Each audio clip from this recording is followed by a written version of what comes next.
আমাদের প্রভু এক, এক নবীর উম্মত,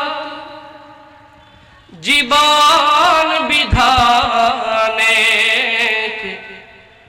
ওই শিবানী কোরআন। ঠিক না? আমাদের প্রভু এক, এক নবীর উম্মত, জীবন বিধানে ওই শিবানী কোরআন। তবে কেন কেন হে মুসলমান, এক হও এক হও করিয়া হবন। ঠিক না? তবে কেন কেন হে মুসলমান, এক হও এক হও করিয়া হবন। আমাদের প্রভু এক, এক নবীর উম্মত, জীবন বিধানে ওই শিবানী কোরআন। মদিনা শরীফে উহুদ পাহাড়, বদরের মাঠে। ঠিক না? বাইতুল্লাহ মদিনা শরীফে উহুদ পাহাড়, বদরের মাঠে। একটা তো জীবন আর মরণ তো একটাই, সকলের তোড়ে একই স্থান। তবে কেন হে মুসলমান, এক হও এক হও করে আহ্বান। আওয়াজ করে বলি আল্লাহু আকবার, জোরে বলি আল্লাহু আকবার। আল্লাহ পাক কোরআনে বলেছেন, ইয়া আইয়ুহাল্লাযীনা আমানুত্তাকুল্লাহ, হে ঈমানদারেরা ভয় করো আল্লাহকে। ওয়া কুনু মা'আস সাদিকিন, তোমরা সত্যবাদী পরহেজগার আল্লাহওয়ালা আল্লাহ বিরু মুত্তাকিদের সংস্পর্শ লাভ করো বলি সুবহানাল্লাহ। ঘোষণা কার? জোরে বলেন কার? আল্লাহ পাক। শুধু তাই নয়, কোরআনের অন্যত্র বলেছেন ফাত্তাকুল্লাহ, ঈমানদার ভয় করবে কারে? সবান বলে বলেন কারে? সকল ক্ষমতার মালিক কে?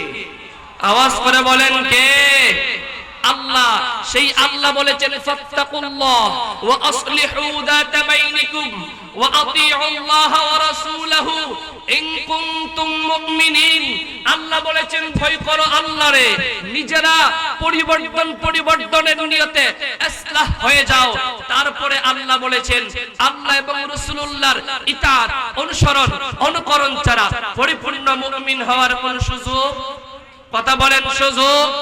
শতাব্দীর ঐতিহ্যবাহী ফান্দাক দরবার শরীফের দাদা হুজুর কিবলা রাহমাতুল্লাহি আলাইহি, মুজাদ্দিদ জামান হুজুর কিবলা রাহমাতুল্লাহি আলাইহি, উনাদের চলন, উনাদের বলন, উনাদের কথোপকথন, উনাদের সিরাত আর সুরত ছিল কোরআন এবং সুন্নাহর আদলে, নববী সুন্নাত নববীর আদলে। ঠিক কিনা বলে? কথা বলেন ঠিক কিনা? আল্লাহর ওলি মাসুম সাহেব রাহমাতুল্লাহি আলাইহি এমন একজন মানুষ ছিলেন, ফরজ ওয়াজিব তো ছাড়তেন না, এমন কি নফল মুস্তাহাব আমলটাও তরক করতেন না। ঠিক কিনা বলেন? যারা দেখছেন তারা বুঝবেন। আল্লাহ বলেছেন, আল্লাহ রাব্বুল আলামিন বলেছেন যে ঈমানদার মুমিন মুত্তাকি যারা, আল্লাহ বলেছেন তাদের অন্তরে, তাদের কলবে, তাদের ফেরেশতাতে আল্লাহ মারিফতের নূর দান করেন।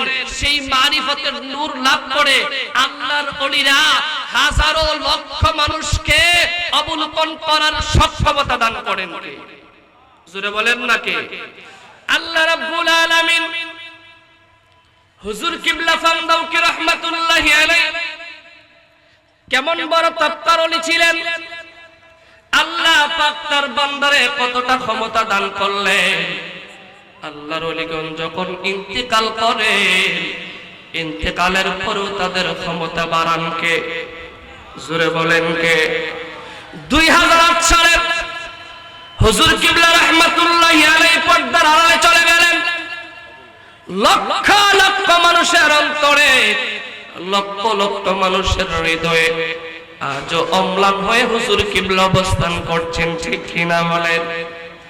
আল্লাহর ওলি মাসুম সাহেব রাহমাতুল্লাহি আলাইহি আমার আল্লাহ কত তকবার ওলি, কত মর্যাদা দান করলেন। বাস্তবতার নিরিখে কথাগুলো আপনাদের সামনে তুলে ধরছি। বর্তমানে আমাদের দরবারের একজন খাদিম মাওলানা সুফি আহমদ খান নেসারি এখনো দরবারে আছেন। মাওলানা সুফি আহমদ খান নেসারি আল্লাহর ওলি মাসুম সাহেবের ফিরাসাতের কত পাওয়ার, কত ক্ষমতা, সেই বিষয়টা তুলতে গিয়ে একদিন বললেন, ভাই মাদ্রাসার মাঠে মাহফিল হইতেছে, হুজুর কিবলা মাদ্রাসার মাঠে মাহফিলের নামাজ পড়বেন। চট বিছানো, বন বিছানো, মানুষগুলো চটের মধ্যে আর বনের মধ্যে নামাজ পড়বেন। আমি সুফি আহমদ মনে মনে চিন্তা করলাম, হুজুর কিবলা আল্লাহর ওলি পিসাব মানুষ, নামাজ পড়বেন যায় নামাজের মধ্যে, আর আমরা যারা আছি আমরা বনের মধ্যে চটের মধ্যে নামাজ পড়ব। উনি বললেন, ভাই কথাটা আমি কারোর সাথে শেয়ার করি না, মনের মধ্যে কথাটা চলে আসলো, অন্তরের মধ্যে কথাটা ঘুরতে লাগলো। আমার এই কথাটা অন্তরের মধ্যে লালন করলাম। আল্লাহর বান্দা হুজুর কিবলা রাহমাতুল্লাহি আলাইহি আসলেন, নামাজ পড়বেন। হুজুর সবার সামনে চলে গেলেন, বক্ত মুরিদিন হুজুরকে যায় নামাজ আগায় দিল, নামাজ পড়বেন। কিন্তু আল্লাহর বান্দা যায় নামাজটা হাতে নিয়ে মাঝখান দিয়ে দুইটা বাঙ্গা দিলেন। তারপরে মানুষের দিক মুখ করে বললেন, আজকে মাসুম সাহেব যায় নামাজে নয়, আজকে মাসুম সাহেব সবার সাথে চটের মধ্যে নামাজ পড়বে। সুবহানাল্লাহ বলবেন না? ক্ষমতা দিলেন কে? কথা বলেন না কে? আল্লাহ। আন্নাল কুওয়াতা লিল্লাহি জামিআ, সকল ক্ষমতার মালিক আমার আল্লাহ। সেই আল্লাহ রাব্বুল আলামিন তার বান্দারে আরো কাসফিয়াতের পাওয়ার কত বাড়ায় দিলেন।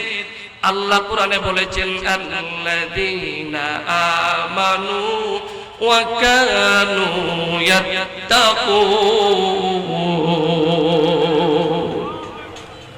যারা ঈমান আনয়ন করেন, মুত্তাকি পরহেজগার হন।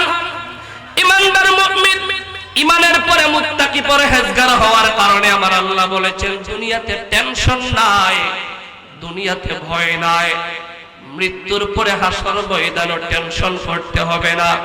সফলতা আল্লাহর হাবিবের ইজ্জতে আমার আল্লাহ দান করবেন, ঠিক কিনা বলেন?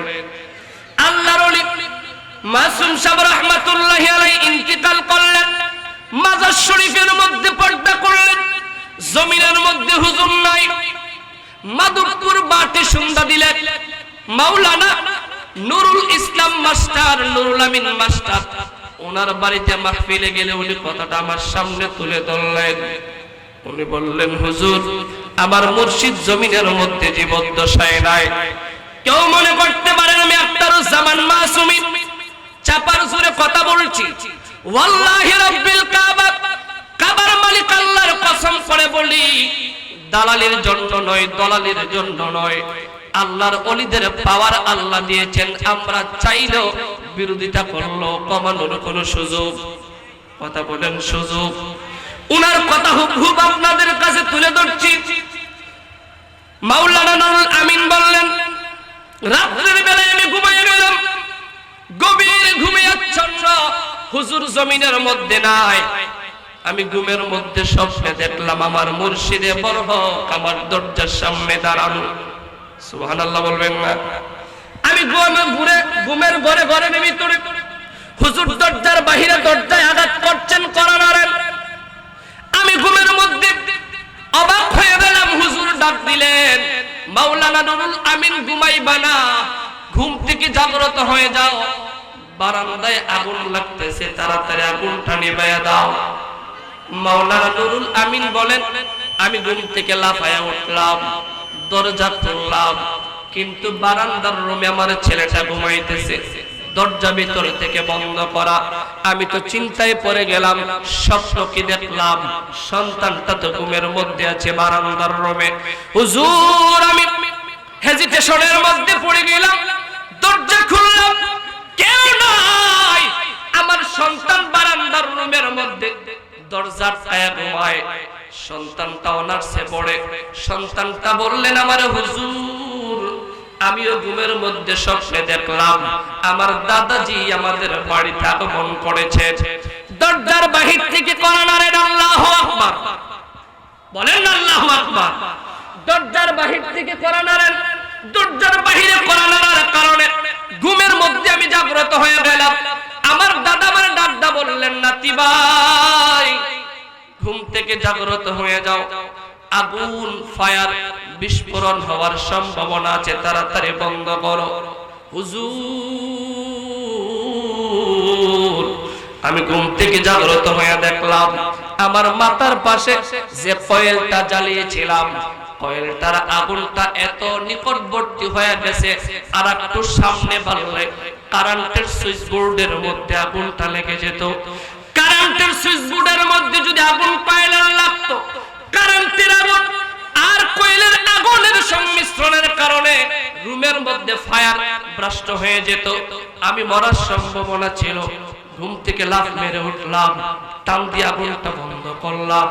দরজা খুলতে দেরি হইল, আমি আমার বাবারে দরজার বাহিরে দাঁড়ায়া থাকতে দেখে অবাক হয়ে গেলাম।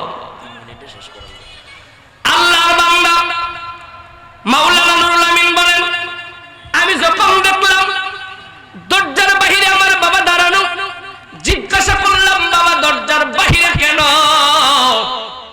বাবা বললেন, সন্তান তুমি ঘুম থেকে জাগলা কেন? সন্তান বলেন, বাবা স্বপ্নে দেখলাম দাদা মুর্শিদ আসলেন। এবার মাওলানা নুরুল আমিন চোখের পানি ছেড়ে ছেড়ে কাঁদেন আর বলে, আমিও তো স্বপ্নে দেখলাম আমার মুর্শিদ জমিনের মধ্যে নাই, কিন্তু স্বপ্নের মধ্যে মুরিদের নিয়ন্ত্রণ করার ক্ষমতা আল্লাহ দিয়েছে। সুবহানাল্লাহ বলবেন না? ও মুসলমান, সেজন্য বলি আল্লাহ কোরআনে বলেছেন, মাইয়াহদিল্লাহু ফাহুয়াল মুহতাদ ওয়া মান ইউদ্লিল ফালান তাজিদ লাহু ওয়ালিয়াম মুরশিদা। আমি আখতারুজ্জামান মাসুমি স্বল্প বয়সে হুজুরকে বাস্তবিকভাবে যতটা দেখলাম, রাতকে রাত দিনকে দিন হুজুরের কথাগুলো বর্ণনা করা যাবে, কিন্তু আল্লাহর ওলি কত বড় দরজার তাকওয়াবান পরহেজগার ছিলেন সেটা বলে শেষ করা সম্ভবপর হবে না। সেজন্য অনুরোধ করি মুসলমান, যারা আজকে রিসালে সওয়াবের মাহফিলে আসলেন, আল্লাহর ওলির সামিয়ানার নিচে আসলেন, আদবের সাথে বসে যান। মনে রাখবেন, সঙ্গী গুণে লোহা জ্বলে বাস করে।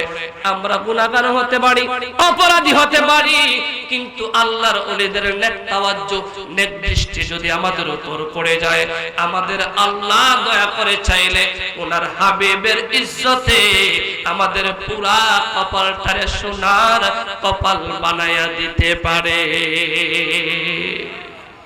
ঠিক কিনা বলেন? সেজন্য মুসলমান অনুরোধ করবার, চতুর্দিকে ঘোরাঘুরি নয়, আদব রক্ষা করে বাদাল মাগরিব, মাগরিবের পরে মুহতারাম পীর সাহেবের হুজুরের তালিমের মধ্যে বসে যান। কারণ আপনার কলবের ময়লা দূর করার জন্য আল্লাহর ওলিদের জিকিরুল্লাহ, আল্লাহর জিকিরের কোনো বিকল্প নাই। আল্লাহর ওলিদের এই সামিয়ানার নিচে তালিমের মধ্যে বসে আপনি আপনার কলবের ময়লা দূর করতে পারবেন। রাসূল বলেছেন, লা তাকুমুস সাআতু হাত্তা ইউকালা আল্লাহু আল্লাহ। এই জমিনের মধ্যে যতদিন পর্যন্ত আল্লাহ আল্লাহ নামের জিকির চলবে, ততদিন পর্যন্ত এই জমিন আল্লাহ কিয়ামত দ্বারা ধ্বংস করবেন না। হাজিরিন, মাগরিবের সময় সন্নিকটে, সেজন্য আমি আমার আর আলোচনা লম্বা দিকে যাচ্ছি না, সময় স্বল্পতার কারণে আপনাদের কাছে দোয়া আরজ করে আজকের মতো বিদায় নিচ্ছি।